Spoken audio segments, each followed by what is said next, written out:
Hello and welcome to Mostly Minnesota Music Podcast Edition. I'm Ann Tracy. I'm here with my co-host, Heather Baker. Yes, and we are here with Nick Lanser. Welcome. Yeah, thanks for having me. I appreciate it. Yeah, well, we're excited to talk about your debut album, Every Little Thing. Yeah, I really appreciate you guys having me. It was a quarantine project, and I moved to Minneapolis 5 years ago, and um, I kind of stopped playing shows for a while just because I wanted to start making music, or start building a home studio and making music, and this is kind of the extent of that, and just really really enjoying that. The album is very, very interesting because it is there's an obvious A side and a B side. I mean, I don't mean to qualitatively one is different, but you have two very distinctive sounds in this album. Absolutely. I think that it kind of was trying to just kind of represent what I've been doing right now, it's really been half and half, and that it's been a newer thing. So in some ways, it was kind of like trying to show, in wanting to work with other people too, just kind of showing that there's a lot of different things too, or a lot of different things that I do, and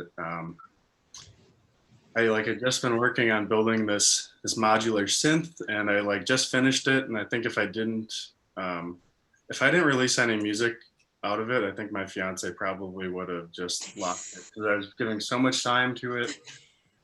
So there's part of that, and then also I do really enjoy that too. I enjoy electronic music.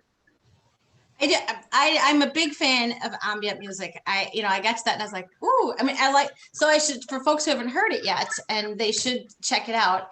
The first four songs are folk. Mm-hmm. They're and the next five songs are very, very different. As you said, it's very that modular synth, improv, ambient. You couldn't pick two more different. I don't know, maybe country western and hip hop or something, but they're so different. Yeah, I think at some point I was thinking about releasing them as separate albums, and I think the reason I just went ahead and did it was just because I think it's kind of important to not get too hung up on what you should do, and just do it. So that's kind of I just went ahead and just did it, and so yeah.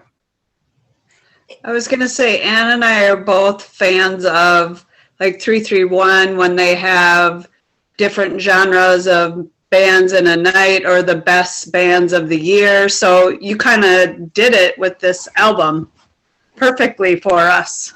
I appreciate it. Yeah, they definitely have some great shows there, and I definitely like having the mixed genre bills at different venues to keep things interesting. And I think that's probably a big part of it too, is that I think I definitely have song ADD where I'm always jumping around, and I definitely like listening to something that can keep my interest for a long time. So I think that kind of played into it too. Can I ask for the side of the album? What I'm so intrigued on what inspires people and to choreograph the different sounds with each other. I'm fascinated by that. Yeah, I think for me personally, I think the songs kind of start in one area, and then when they get to the mixing phase is when you really are allowed to just really open them up in a different way. So for me, I think part of this album was also getting hung up on I don't want to sound like my influences. I think every artist kind of goes through that a little bit, but then so kind of finding ways to get away from that a little bit. So for example, I think one of the things that I used most frequently was trying to use visual art to kind of inform the decisions that I was making in the mixing phase. So probably the best example of that was the first song on the album, which is called Holding Wind. Is what I tried to get that song to sound like what the album cover looks like. So I really like collages, so I took a lot of inspiration from just different collages, and there's a lot of really great collage artists in Minneapolis too, which I like didn't know until starting to like go down a wormhole. Um, so yeah, I think I've taken a lot of inspiration from that, and specifically with like collages, like I like things that are like ripped up and just splat on a piece of work, um, and like for example, like it on that song, I might try to make something sound a little grainy and then cut it off like abruptly or something to try to represent that, and so I really like doing that in my creative process. And there's a lot of different other things that I think people do, but that was probably the one I used the most during this album. Nice. I like that song "Holding Wind." To me, I could almost hear it like an ocean in the background.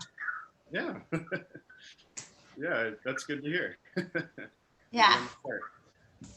Yeah. So I think you do. It seems like you do incorporate some of the sims, some of the different sounds into the more traditional folk music. I like that aspect of it as well. You could once I got to the second half, I was like, oh, now some things are making sense for me from before, so from that perspective, I like the progression of songs that you've done. It kind of, you feel like you're on a path. Yeah, yeah, I appreciate it, and I did take a lot of time in the mixing phase to try to make it feel like that. So definitely appreciate that, and I have had other people tell me too that like when I put it out, I was like, I still think it's a weird album in many ways, but it's like it's so close to me in that way too. But I have had people tell me that they do think it. I've had other people tell me that they've had that same experience, that it is like a journey in that way, and that it's the modular, the synth stuff is definitely complementing the first half as well. I like that you are comfortable enough to do exactly what you want to and show us exactly who you are rather than this will get me so many likes or sell so many ticket sales, whatever. So I think you Mhm. build a stronger base, I guess, if that's what I could say. Yeah, absolutely. I think I definitely feel the same way on that, and I think that too. I think it was almost like a personal decision too. Is like, I'm trying to do this in my own life with just myself as a person. Like, why should I try to just like why should I? It would be counterintuitive to just not. I don't know if I'm wording that right. It'd be counterintuitive for me to like submit to that idea, or to not just do it in some ways. Mhm. So yeah, I think it would be. I think that's kind of how you push music forward a little bit, a little piece at a time, is just by just doing what you feel is right to you at that exact moment. Just reaffirming too, you don't have to be just one genre or whatever, like, ooh, I can do that and this, or I could be in all the bills on the 331. You'll see me Yeah, here, here, and here, yeah, the jack of all trades. yeah. And I think if like if people don't like the album, if you go down that route and you're like, okay, people don't like the album, at least they don't like the album because, or I would rather have the album not liked because it was out there and I was trying to do something different than to play it safe and not have them like it for that reason. So it's I definitely thought about that a lot. So it's um, I I'm definitely happy with what I did. So It's one of my sad COVID hobbies is I watch more cooking shows than you will ever imagine for someone who never ever cooks. But I see. So you're talking about that. I think about that. Yeah, I mean, you want to go down swinging. hmm Have the bold flavors, and then if people don't like it, they don't like it. It's you. That's, you're true to yourself. yeah, and you can only find out if you try. So absolutely, I totally feel that. I haven't been watching too many cooking shows, but I have been watching just like a lot of interviews, just I think to make up for the lack of human interaction. So That's probably better than watching a lot of cooking shows, I'll tell you that. But I can catch you up. Sadly, I can catch you up. But when did you start recording this? Did you have this vision at the onset, or was this just kind of come about organically that? yeah, I did not have the plan. Well, yeah, so it came on organically. I had been like recording bits and pieces for a long time, pretty much since I moved to Minneapolis and I started building my own home studio. So I had been working on that for quite some time, and a lot of them were just kind of sitting back. You know, I wasn't really sure what to do with them. And I think COVID was really the catalyst to just finish it and just to keep going. I think it was just such a turbulent year. I mean, for everyone, I don't think anybody's coming out of this year unscathed, or now a year and a half almost. But yeah, I mean, it was just so hard for everyone. But yeah, specifically for me, you know, it kind of played refuge too, because I used to live. I just moved not too long ago to like the Kingfield neighborhood of Minneapolis, and I used to live right along for a couple blocks off of Lake Street. So the riots came through, and that was pretty difficult. And then my fiance was robbed at gunpoint as well. So through all of this, we were just like trying to get by. It kind of comes down to the title as well, every little thing, for my soon to be wife. And you know, we just really grew a lot. We grew a lot, and it just felt fitting in that regard. Um, so yeah, you know, it definitely it really lasted a 5 year period, or I guess 4 years now. It was upon release about 4 years, and yeah, it really just took COVID to push me into to doing it. Well, and not that there are where I have to say where did you move from? Not that there are a lot of places where you would be expecting to be, what's happened in the last year and be held up at gunpoint, but where are you from originally, or where were you coming from? Yeah. So I lived in Eau Claire, Wisconsin for college, and then I grew up in the Milwaukee area in a town called Cedarburg.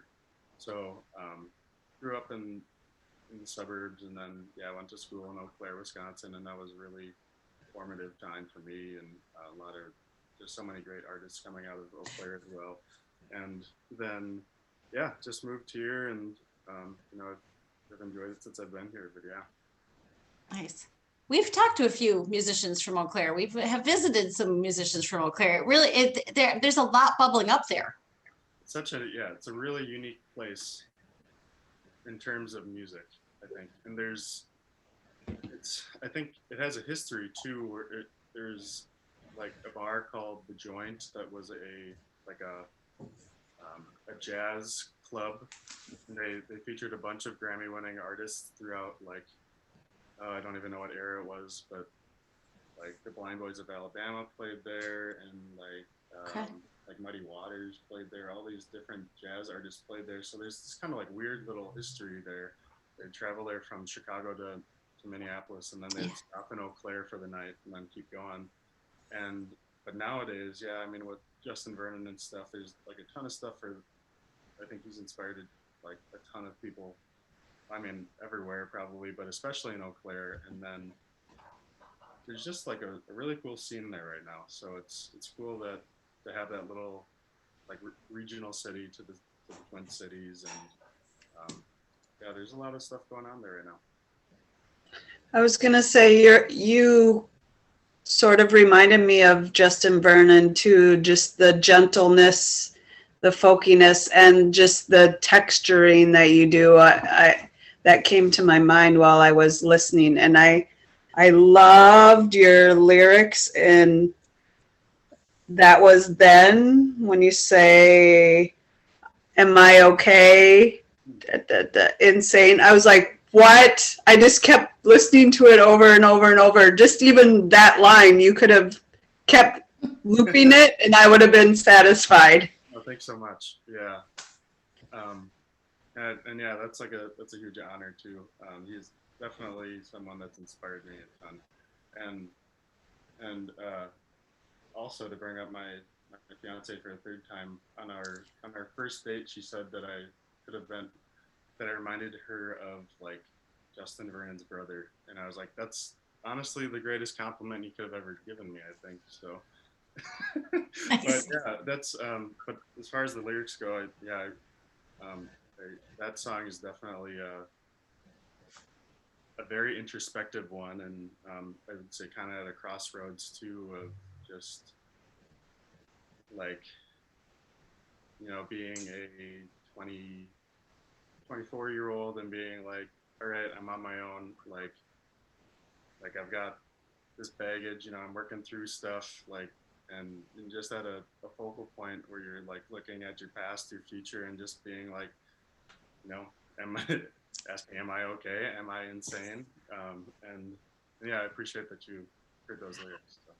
But I like your preciseness. You're not too wordy, but you say a lot, if that makes any sense whatsoever. It does. I definitely try to, um, when I'm songwriting, I try to leave it a little bit open-minded. I would rather it be a little, leave room for interpretation rather than to have an explicit point if I can, just because I think it allows me to kind of grow with the song as well too. So yeah.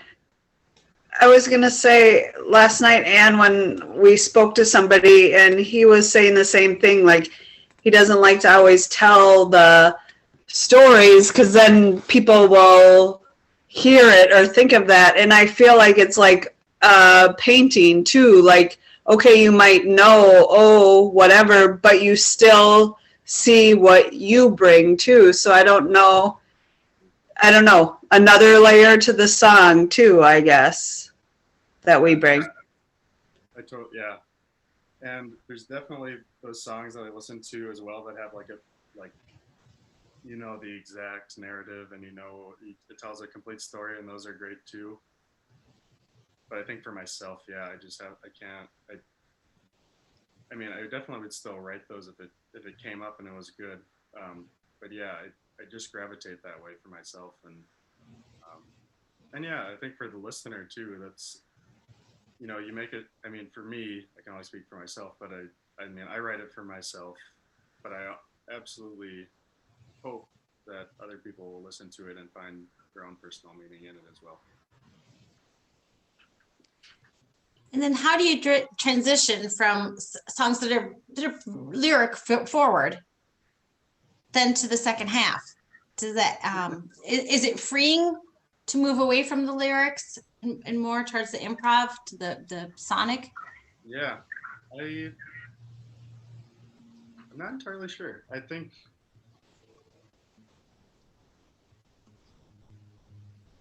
yeah, I'm not entirely sure. I think that it is freeing in some ways. I think for me, the decision was more like to keep my interest because I could have tried to scatter them in, but yeah, I do think that there's something about throwing a big curveball at and just kind of letting it play out. And some people might hate it, and some people might love it. So, but yeah, I do think in some ways it is nice to have that big change, and I do like, um, I do like that piece of it for sure. But yeah. It's funny. I think of Samuel Beckett, and Samuel Beckett. He wrote "Ready for Godot" and a number of different things. And back in the day, I read really probably just about everything that he wrote. But his writing became more and more theater of the absurd, more and more abstract. Okay.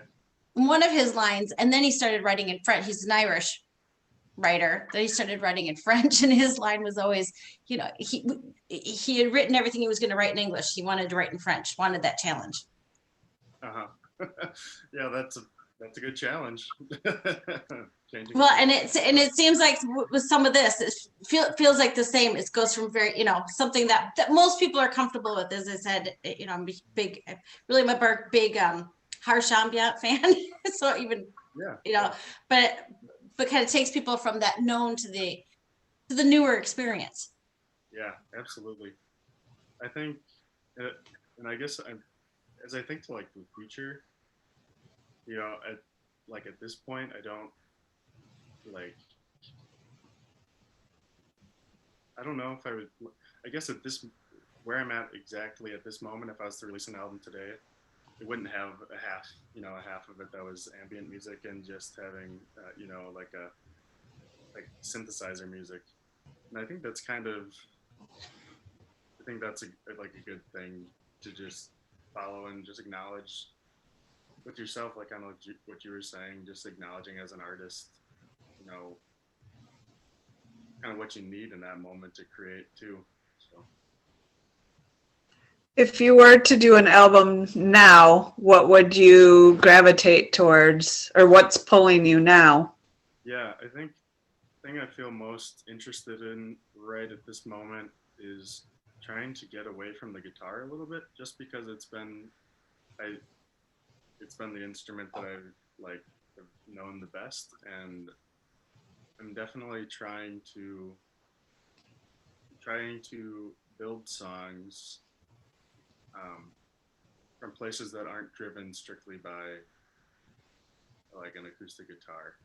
So so there's that, and then the other thing I feel really inspired by is like taking the like I think I'm very inspired at this exact moment to create what I'm calling collage music. So like I make, like, as you guys know, I make like a lot of folk music, and then I make electronic music. So I'm trying to like blend those two worlds together better and trying to make what would sound like a collage. I think that's what I'm working on right now. And it might be crazy. It might, maybe it works. I don't know. But I think that's like kind of, I, I think after releasing this album, I think what I've realized is that it's best, for me at least, for me, it's best to just let the ideas come to me and then try to see them through. And if it doesn't work, then it doesn't work. But just trying to let it, let the ideas drive the song a little bit more, and um, kind of like trying to use the mixing process to make it feel like it's a collage in some ways.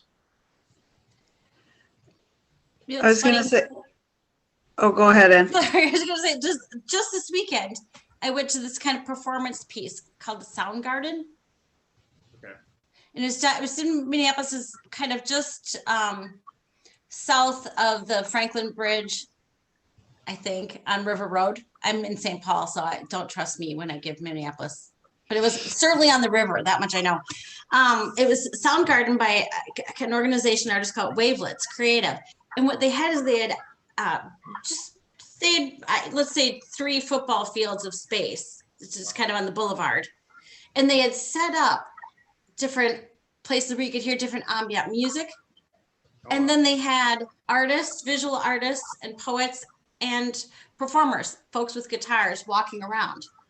Oh, wow. But they're going to do this again this summer. That might be something that you would be interested in, because it's kind of, it you add a whole new dimension to it. But it sounds like that might give you some ideas, because I like the idea of, as you said, collaging those together. Absolutely. Yeah. I'm definitely interested in that kind of world, and I like can get pretty deep into the ambient stuff, and just like I'll just be like sitting in my studio here and just will like be working on my synthesizer and let a drone going on for like 30 minutes and just kind of sit back and just like kind of like a meditative state, and so yeah, that sounds really cool. I had never heard of that. So Well, yeah, that's it. Soundgarden. So I'll have to send you the information, because it yeah. sounds like that would be right up your alley. And where you remember where he's performing, Heather, because it's your neck of the woods. Yeah, Spicer. Spicer. He's doing something in Spicer. And I think he was doing something in Minneapolis later this summer too. So Oh, cool. yeah.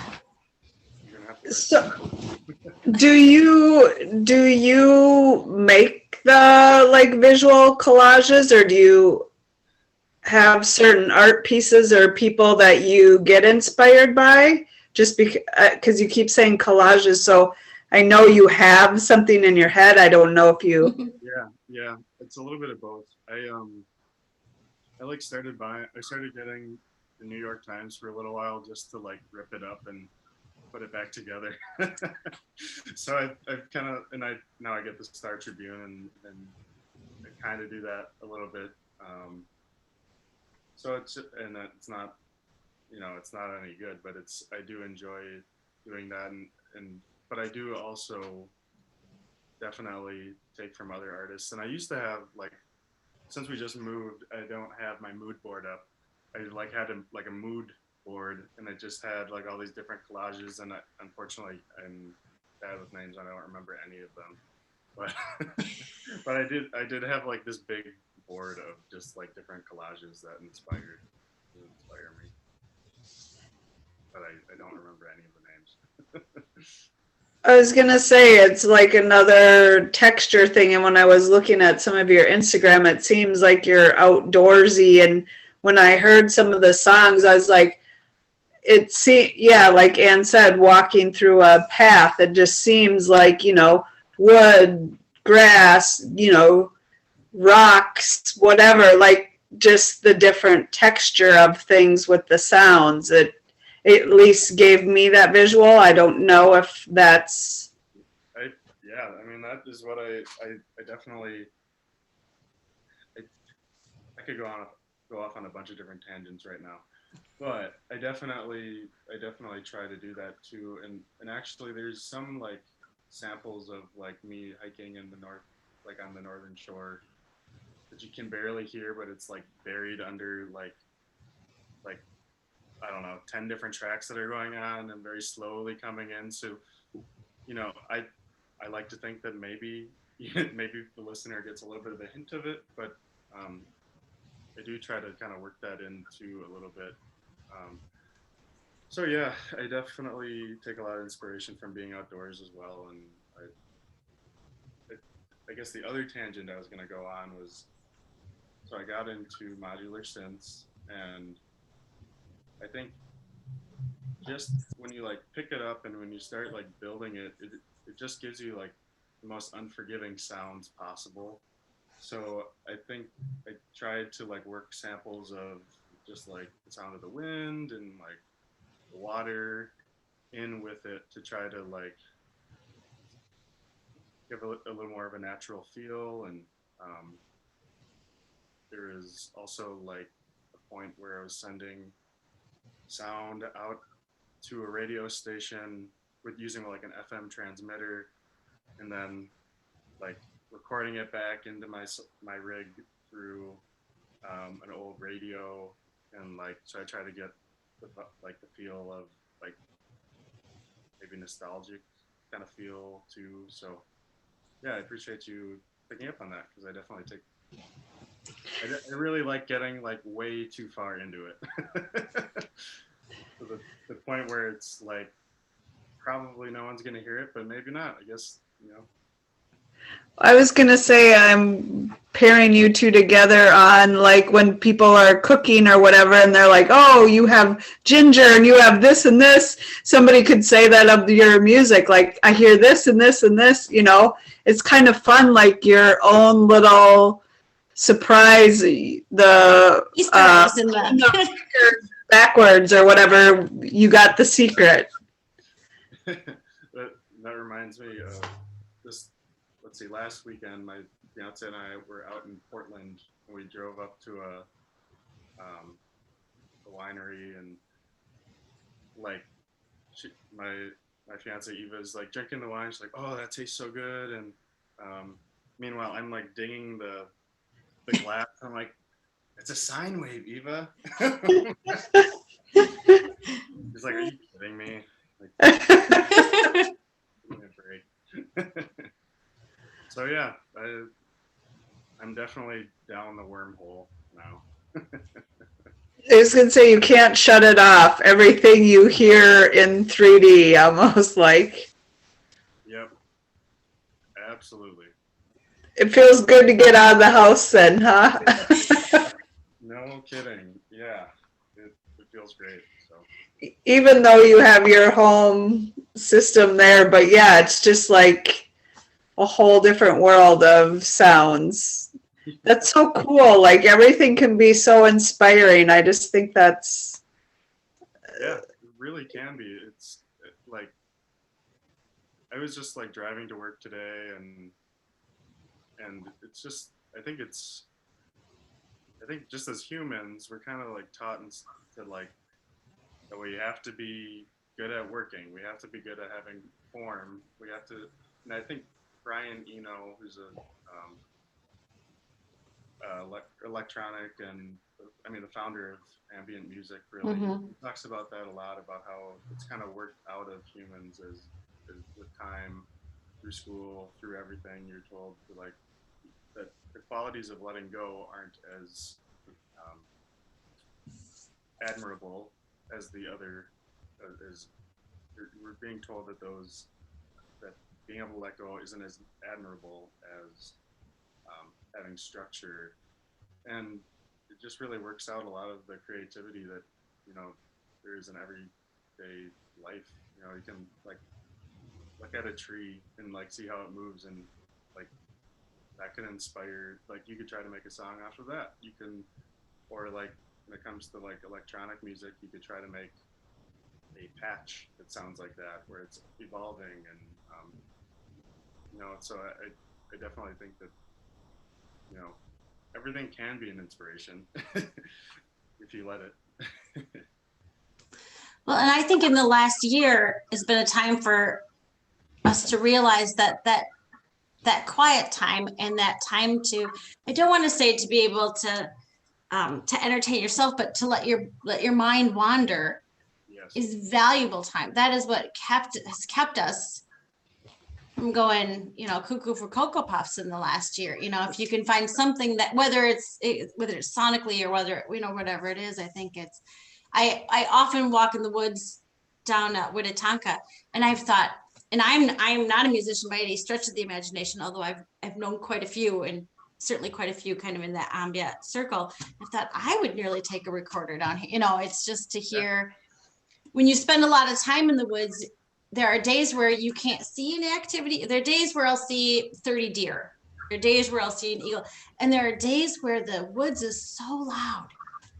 Yeah. You won't see, just to bring things to a whole new level. I think to have that eye for it is fascinating. Yeah. Yeah. I think a couple of years ago I just started like recording random like voice memos on my phone, and I actually, and just for my own personal like pleasure, I like going around and I like going through them and like what was this, and then listening. And yeah, like I remember being I remember listening to this random voice memo that was unmarked, or I didn't have a name for it or anything, and then it's like, oh, I was hiking on the northern shore, and like there's birds chirping, and it just like takes you back to exactly where you were entirely, like as a just brings, at least for me, it just brings me entirely back there. So absolutely. I think there just are some noises that, you know, I always say there are noises like from someplace that you lived a long time ago that you'd only hear. For me, like the sound of a train when I live by a train, that just, it's like a smell, that it just will take you immediately, or even sometimes take you back to, when you were a kid, and you'll think, God, I haven't heard that. And, Mm-hmm. it's, and to be able to tap into that for some of the more ambient music, I think people might not be able to say, oh, I heard this, I heard that, but I think it does get into that subconscious level where you're like, oh, I get a feel, I get a mood from that song. Get a, so certainly for the five last night, there were things where I was like, oh, that makes me feel like like this is getting stronger, and this is just a song about playtime, and you just get Yeah. a very different feel about it. Yeah, absolutely. I totally agree. Um, I forgot where I was gonna say something, but I totally forgot. I have a question about when you again play shows, how would you go about, the A and B side, like performing? I have no idea actually. You're like, ah. I think that actually probably played into like making it a really easy decision to just do it too. Is like when I released it, the thought of playing a live show was not anywhere even close to being reality. There wasn't even like, and I, so yeah, as time kept going, I was like, oh, like I'm eventually going to be able to play shows again. And that, so I haven't sorted through that, but I have thought about a little bit about like, doing, and I do have a lot of other songs that I haven't released to just folk songs to fill time too.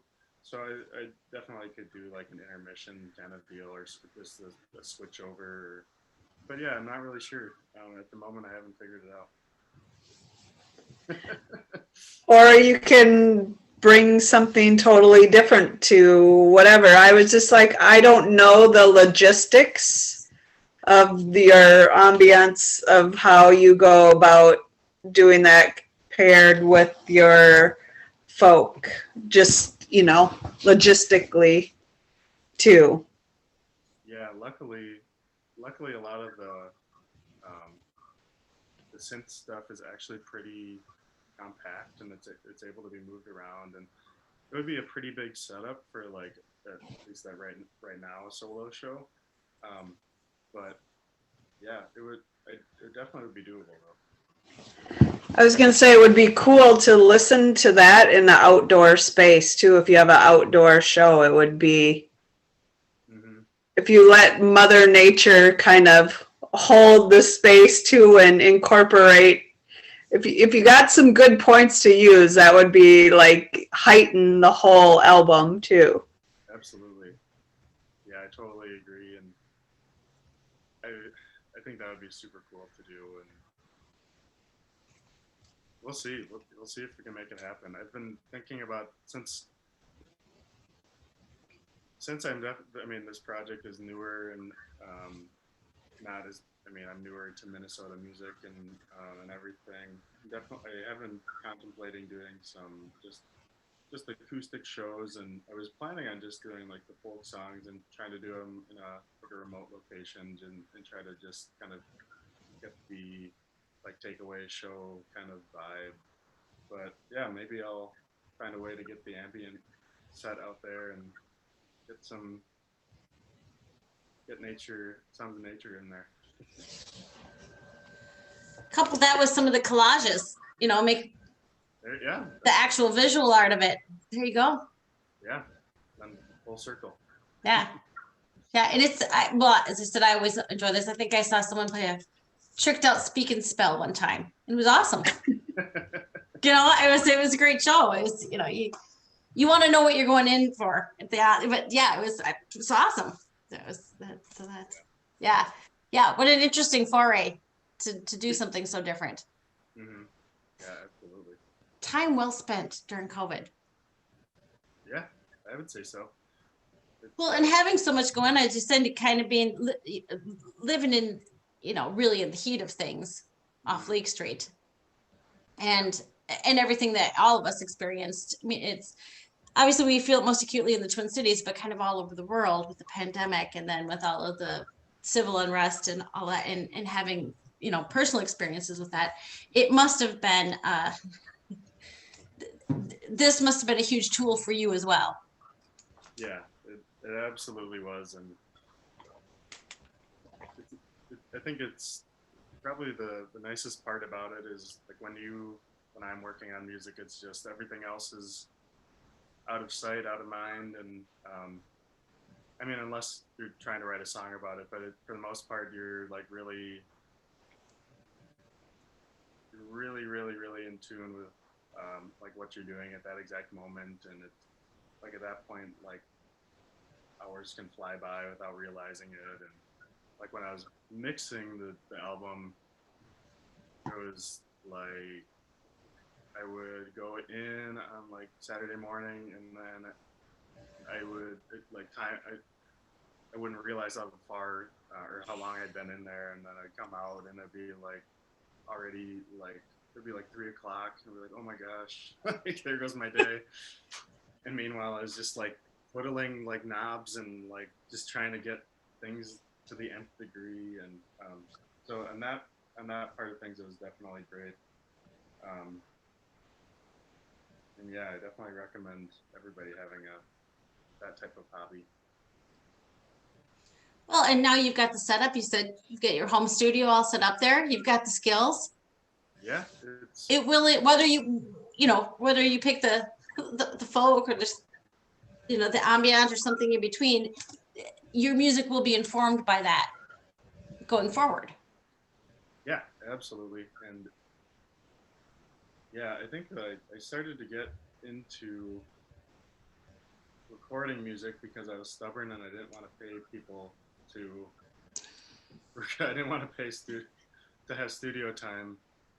Well, I did it a couple times, and then I'd leave, and then I would listen to it, and I'd be like, I could just do this a lot better, I think. Just because it's like nothing, like you can't make a really great piece of art or anything, and like when the top clock is ticking, and you're spending like hundreds of dollars to get it done, and then you're calling your friend, to I need you to come and play on this, and you gotta. It just doesn't work well. So that I just kind of happened out of being stubborn, but it just wound up being like the best thing for me. Well, it does give you control. And opens the doors to things that you wouldn't if you weren't the one turning the dials, you wouldn't you wouldn't have made that mistake where you turned it up too much, but it turns out it wasn't too much. Absolutely, yeah. That's awesome. Well, we super enjoyed the album. I mean, yeah. I was listening to it and I was walking today. I listened to most of my music and I did one of those, double looks when the second half came, but I was like, nice, because you kind of hit into two wheelhouses for me. And as Heather says, I applaud the boldness of doing what you want to do, because now I think often when you submit music to different places, you got to check some boxes. Mm-hmm. Is this country, western? Hey, it's Yeah, you hear people saying the second, third album aren't theirs, and then the fourth one they're like, and now I get to do what I want to do or whatever. Mm-hmm. So you're like, nope, take it from me, start, go from there. Yeah, and I think a lot of artists too have the problem then with their second album if they want to follow that, and then they then have a following or something, and then their art or the listeners start being like, what is this? This is nothing like the first album, and so they're kind of in a tough spot. So it's probably best to just follow what you feel is right. So yeah, absolutely. it's perfect. It's perfect. I will include this in the notes, but tell folks how to find you, how to find the album, all of that good stuff. Yeah. So first spot at nicklanser.com. There's a mailing list on there, so it's a great way to stay included on what I got going on in the future. I'm also on Facebook. That's the same Nick Lanser Music.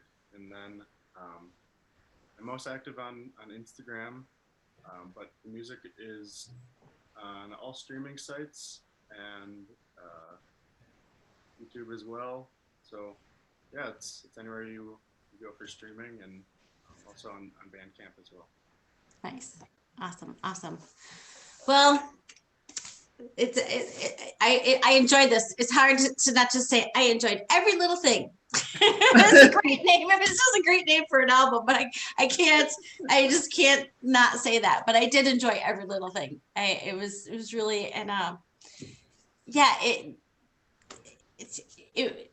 was like getting a secret spice at the end of if there's something you weren't expecting, but as there's line says, if it wasn't on the menu, I didn't know I wanted it. There it was right in front of me. So it's a great surprise. Folks will enjoy it. I encourage people to listen to it and hear something new. Yeah, thanks so much for listening. I really do appreciate it, and thanks for having me. It's been super fun talking, and hopefully I didn't get too far down the wormhole of just random audiophile crap but Oh, that's the fun of it. Yeah, that's, hopefully I didn't Yeah. have to do it. Maybe Yeah. maybe that's it. Pre-COVID, we had a radio show, and you only had a finite amount of time. Now, real estate, so we get to hear a lot more, which is fun. You get to learn a whole nother layer of things. So it's Yeah. more than the usual 3 questions. It's been super fun to hear about it, hear your experience. So good, Yeah. good. Nick Lanser, thank you so much for joining us. Thanks. Appreciate it. thanks, Nick.